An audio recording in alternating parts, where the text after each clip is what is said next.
Hi there, Internet. I'm John Oliver, host of Last Week Tonight. Now, we are off at the moment, but as it's holiday season, I'd actually like to talk to you about something that may be about to happen where you live, and that is SantaCon.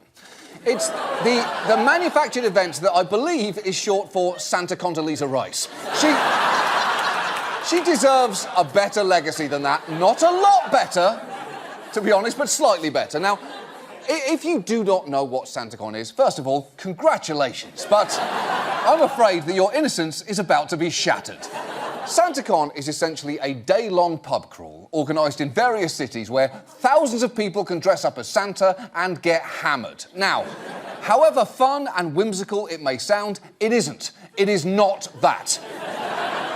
Just listen to this man, and bear in mind, he's talking about Santas here. They act very crazy, ridiculous. They drink, and they get drunk, and they behave terrible. Too much alcohol has led to fights and a lot of complaints about crude and lewd behavior. Yeah, that is what SantaCon is. It's not a magical occasion. It's a terrifying combination of binge drinking, public urination, and trauma to small children that decades of therapy will never manage to reverse. Here is how bad it is. Last year, there were 14 people arrested and 4 officers injured during SantaCon in Hoboken, New Jersey alone. Just think about that. Arrested doing SantaCon in Hoboken, New Jersey. That might be literally the saddest sentence in existence.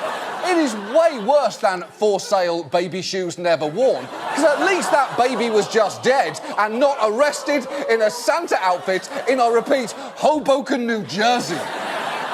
And you need to know, it's not just violence. I was in Duane Reade on 14th and 3rd. Aisle 4, I'll never forget. I saw an explicit sex act in the aisle. 2 Santas going at it.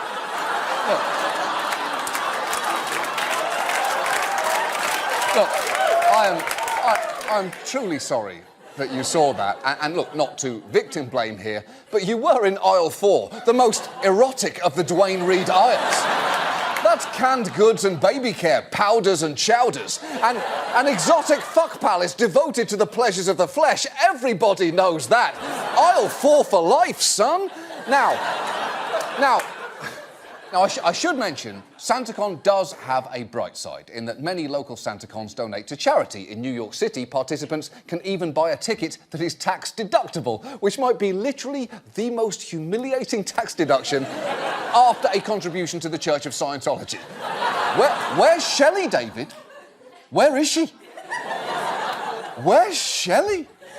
And look, nearly any charitable donation is good, but I will point out, according to the website for New York's SantaCon, the amount they've raised over the past 9 years is $450,000, which sounds like a lot, yes, until you realise that works out to around $50,000 a year from an event that reportedly attracts around 30,000 participants. Meaning, if you do some rough math, they're raising just over $1.60 per person, which is about as much as you could raise just by collecting the spare change that falls out of the pockets of all the Santas fucking each other in the middle of Duane Reade's.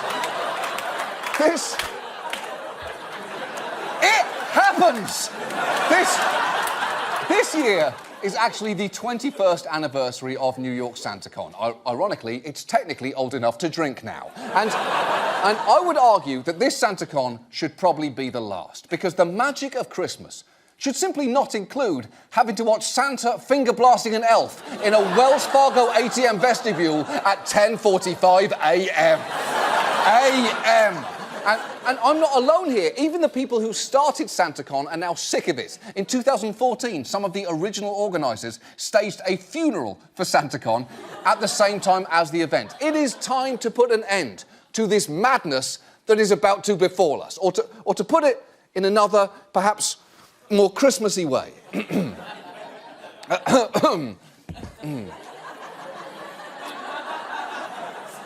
'Twas the night before SantaCon, and all through the city, the bars were preparing for Santas who are shitty. The children were nestled as though nothing was wrong, not knowing tomorrow they'd see Santa's dong. When what to my wondering eyes should appear but the actual Santa without any beer. He gave me a look and pulled out a stocking to wipe tears from his eyes and then said something shocking. He said, "I'm not usually the judgmental type. After all, what do you think I smoke in this pipe? But as sure as I am that my red sleigh flies, this should be the year that SantaCon dies." Santa then left, disappeared in the sky with his sleigh full of presents and a gleam in his eye. But I heard him exclaim, ere he drove out of sight, Ho, ho, ho! Fuck SantaCon to all, and to all a good night. "Listen to him! Goodbye, Santa!"